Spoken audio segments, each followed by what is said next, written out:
Indian ടീമിൽ മലയാളി താരം സഞ്ജു സാംസണിന് എന്തുകൊണ്ടാണ് തുടർച്ചയായി അവസരങ്ങൾ ലഭിക്കാത്തതെന്ന് ചോദ്യം ഉന്നയിച്ച് മുൻ ഫാസ്റ്റ് ബോളറും മലയാളിയുമായ ടിനു യോഹനാൻ ഓരോ മത്സരവും സഞ്ജു സാംസണിനെ സംബന്ധിച്ച് ഡു ഓർ ഡൈ മത്സരം പോലെ നിർണായകമായി മാറിയെന്നും അദ്ദേഹം ചൂണ്ടിക്കാട്ടി. 2015 അന്താരാഷ്ട്ര ക്രിക്കറ്റിൽ അരങ്ങേറിയിട്ടുണ്ടെങ്കിലും 9 വർഷത്തെ കരിയറിൽ വെറും 29 ട്വൻ്റി20കളും 16 ഏകദിനങ്ങളും മാത്രമേ സഞ്ജു കളിച്ചിട്ടുള്ളൂ.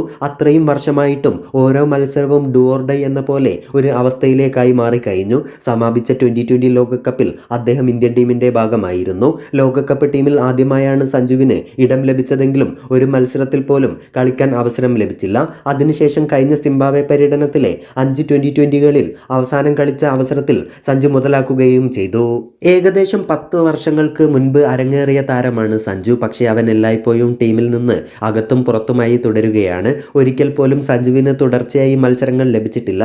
അവനെ സംബന്ധിച്ച് എല്ലാ മത്സരവും ജീവൻ മരണ പോരാട്ടം പോലെയാണ്. ഇതിനെല്ലാം പുറമെ ഓപ്പണിംഗ് മുതൽ ഫിനിഷിംഗ് വരെ പല റോളിലും പല തവണയായി സഞ്ജുവിനെ പരീക്ഷിച്ചിട്ടുണ്ട്. എന്നാൽ രാജസ്ഥാൻ റോയൽസിൽ സഞ്ജുവിന് ഇത്രയധികം പ്രയാസമില്ല. അതുകൊണ്ട് തന്നെ രാജസ്ഥാൻ റോയൽസിന് വേണ്ടി മികച്ച പ്രകടനം സഞ്ജു കാഴ്ചവെക്കാറുമുണ്ട്. മറ്റൊന്ന്, IPL കിരീടങ്ങളൊന്നും നേടാനായിട്ടില്ലെങ്കിലും IPLൽ ഏറ്റവും അധികം ആരാധക പിന്തുണയുള്ള ടീമിലൊന്നാണ് RCB.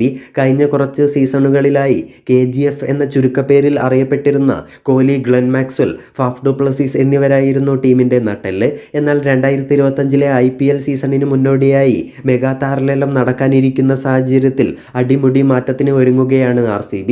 ഇപ്പോൾ ഇത് സോഷ്യൽ മീഡിയയിൽ RCBയെ അൺഫോളോ ചെയ്തിരിക്കുകയാണ് ഓസ്ട്രേലിയൻ സൂപ്പർ താരമായ ഗ്ലെൻ മാക്സ്വെൽ. ഇതോടെ പുതിയ സീസണിൽ മാക്സ്വെല്ലിനെയും RCB ഡ്രോപ്പ് ചെയ്യുമെന്ന അഭ്യൂഹമാണ് സോഷ്യൽ മീഡിയയിൽ നിന്നും ഉയരുന്നത്.